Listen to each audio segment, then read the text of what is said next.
So as Goku's battle with Ten Shinhan was drawing to a close in the manga, Dragon Ball's animated counterparts were just beginning to battle Uranai Baba's fighters. It was the summer of 1987, and there was plenty of Dragon Ball to go around.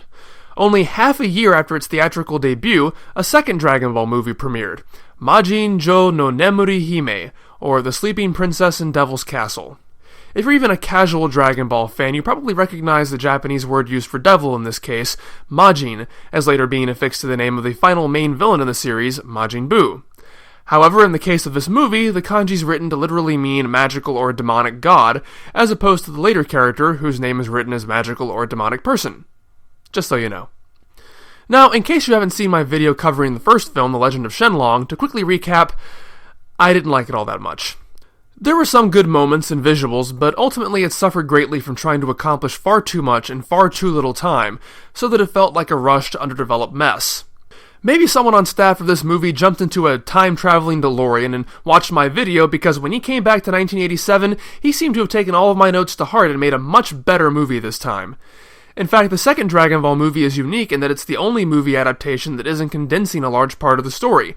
No, this movie takes a very small part of the story and expands it into its own adventure. The last film adapted 23 chapters of the manga. This movie adapts 3 chapters of the manga. Well, and a couple more from earlier in the series. In fact, I might be willing to say this movie actually improves upon its manga counterpart's interpretation of events. To get you up to speed, at this point of the manga, Goku travels to Kame House in order to get training from Muten Roshi. But the Muten Roshi insists Goku bring him a girl first. After a few failed attempts, Kuririn shows up and the Muten Roshi sends them both out to retrieve a willing female. They find lunch, beat up the cops trying to arrest her, and the end. This movie takes that very simple premise and turns it into a lengthy quest, filled with ancient legends and demons and vampires and plots to destroy the world, explosive fights, ridiculous humor, and it even manages to include the entire main cast. I mean, can I just go on for the next 10 minutes rephrasing my love for this movie? I guess that will get tiresome eventually. Instead, I'll open up with a negative. If we are to take this movie as a direct sequel to the first movie, there is a bit of a continuity snarl here. The last film ended with Goku riding off on Kinton. Fair enough. This movie seems to open exactly where that left off. However, if you remember, the last movie ended with Goku flying off to recover his grandfather's Dragon Ball. However, now, with no explanation, he has abandoned that idea entirely and is returning to Kame House to receive training from the Muten Roshi. Admittedly, I don't really blame them for this, as that was a rather abrupt and illogical way to end that movie, as Goku didn't have the Dragon Radar and it had only been 5 minutes since the balls were used and turned to stone. Then again, the Dragon Balls in the first movie didn't seem to follow all the rules the manga continuity had established, so maybe that rule doesn't apply at all in this universe. However, this movie seems to be opening this way because the series went in this direction, not because its own continuity necessitates it. Remember, in this continuity, the Muten Roshi couldn't even be bothered to help them fight King Gurumez. There is no stated connection between this Muten Roshi and this Son Gohan. He didn't offer to train Goku at all. But then again, that actually makes Muten Roshi's actions in this movie make more sense, rather than in the manga, where he explicitly offers to train Goku, only to shuffle his feet when he ultimately shows up. Goku's failed attempts from the manga of retrieving a girl are excised from this adaptation, and instead we go right to Kuririn's introduction, which pretty much plays out exactly as it does in the main continuity. However, this time, instead of Kuririn being sent along to help Goku, the Muten Roshi pits them against each other. And instead of giving them free reign, he requests a specific girl, the sleeping princess locked away in the Devil's Castle, located on a 5-peaked mountain range referred to as the Devil's Hand. We also see that Lunch is interested in the sleeping princess as well, and at the risk of sounding uncouth, I have to wonder if the intention was to make Lunch look like she's into a bit of girl-on-girl. With the quest assigned and Kinton declared off limits, the chase begins, and so does the montage. The amazing, hilarious montage. If anyone's seen the Facebook version of my Fish Farts video, you'll know I love a good montage, and this one hits all the ridiculous high points of a comedic chase sequence, from shark chasing, bridge crossing, zigzagging paths, and even riding on buffalo. But you know what else this does, more importantly? Efficiently establishes character. If you didn't see the first movie, you learn that Goku is earnest and naive. And since we're just being introduced to Kuririn, we immediately learn that he is unscrupulous and self-serving, and in an extremely entertaining way. In other words, it does precisely what the previous movie failed to do. And even though Kuririn tries to sabotage Goku's efforts at every turn, Goku is going to continuously look out for and save Kuririn. But it's not until Goku's selfless actions cause him to get seriously wounded instead of Kuririn that Kuririn rethinks his own actions. His character arc is quite a bit more explicit in this version than in the manga. Here, Goku's compassion towards him causes him to change, while the manga was more subtle and just had him become nicer over the 8 months they spent training together. In regards to the rest of the cast, this movie rethinks them in an interesting way. Since this movie's primarily about Goku and Kuririn's quest, Bluma, Yamcha, Oolong, and Puar are given a parallel quest and are kept mostly separate. On the one hand, I have been praising the series at this point for including the cast together as a family, but I have to say I can't complain about this. In fact, I would have been much happier if Toriyama had given other members of the cast their own subplots and stories, rather than just letting them fade into the background. In the case of this movie, Bluma and the others arrive at Kame House to check up on Goku. How they know he's supposed to be here is anyone's guess. This version of Kame Sennin continues to prove himself much less scrupulous than his series counterpart. When questioned by them about where Goku is gone, he almost blurts out Majin Castle, but then corrects himself. Mahjong Castle. So thinking Goku has gone to an amusement park, Bluma and the others fly off into danger. What a wonderful mentor. Then again, maybe he's trying to get back at them for getting his house destroyed in the last movie. It's not long before their plane is attacked by demons and the gang is separated. Bluma gets the most mileage out of this plot as she's handpicked by Lucifer, a name she should really know to run away from, as his escort. And she goes absolutely gaga over him, but in her defense, at least she remembers to ask about Yamcha. In reality, and very obviously, Lucifer and his cohorts want to drink her blood. They seem to have just ignored Yamcha and the others, as they've sort of let them run around the castle at their leisure, but attempting to save Bluma is going to be their primary function. Goku and Kuririn, meanwhile, are fighting off hordes of demons, including Gastel, a big old guy, who's apparently into the same martial arts rhythmic gymnastics from Ranma 1/2. After a lot of action, whereupon Goku throws out the whole not using Kintone thing in order to save Kuririn's life, they eventually end up crashing into the meeting hall of Lucifer, who's about to toast with a captive Bluma's blood. Now, the giant needle between the boobies is just kinda weird. I first saw this at 13 years old, so I was all, heh, boobies. But now that I think about it, it seems just... Okay, it seems like it only exists for someone like me to go, heh, boobies. The butler says it's because it's where the heart is, but yeah, that cotton ball tickling, that's not gonna do anything to anyone but the horny boys in the audience.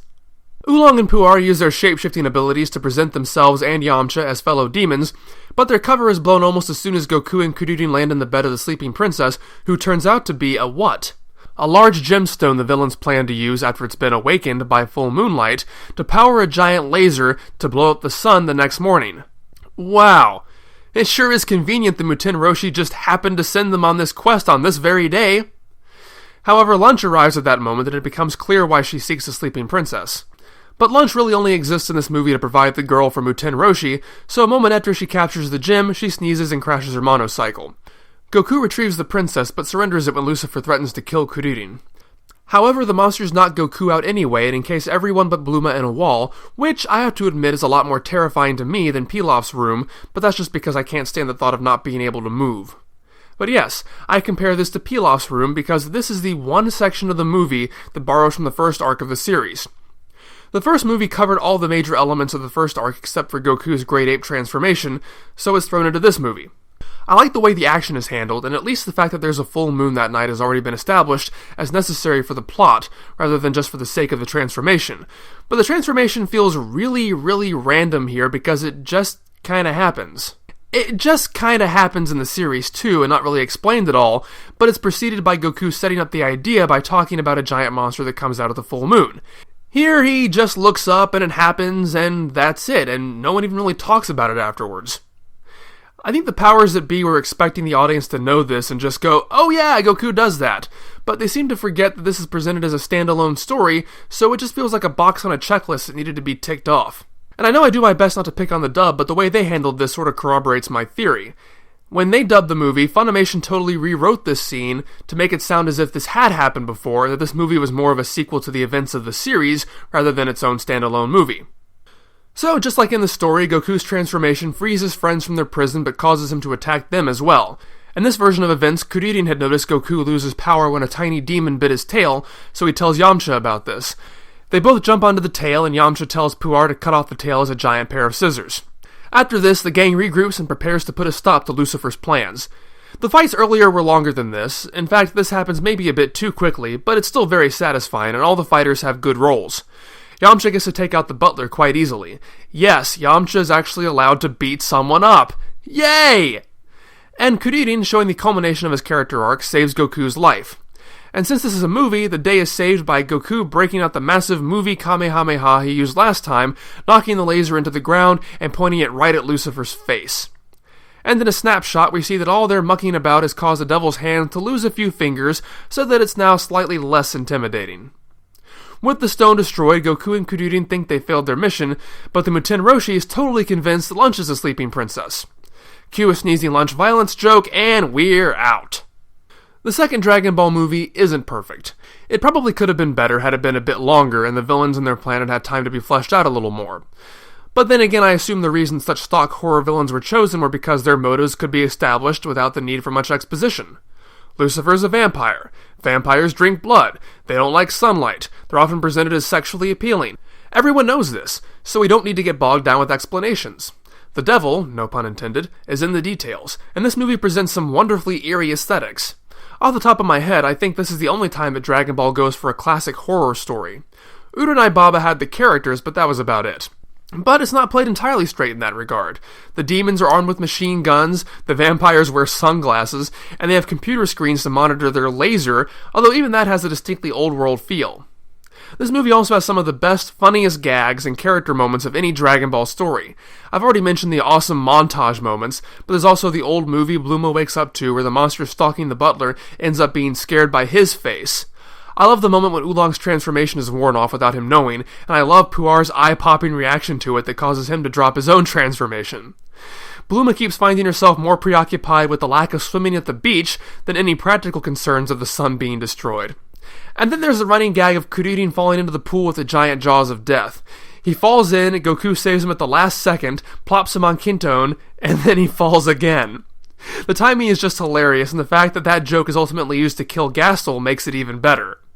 And this features some of my all-time favorite Dragon Ball music, from the main title remixes that accompany the opening of the movie and the montage, to the haunting choral pieces that are used with the villains. One of them was later used for Piccolo's death in Dragon Ball Z. Finally, I'm going to do something I don't usually do. I'm going to give a recommendation. Dragon Ball is often said to be difficult to get a new fan into due to its length, and it's hard to find a starting point that's not confusing. I would highly recommend this movie as a quick way to encapsulate the Dragon Ball experience for a first-time fan. It's standalone, short, easy to follow, and it contains a wonderful mix of action, comedy, and character moments. As a whole, most of the movies the Dragon Ball franchise has put out are pretty terrible, but this is a rare exception. I still haven't seen Battle of the Gods, but barring that, this is my favorite movie to hold the title of Dragon Ball.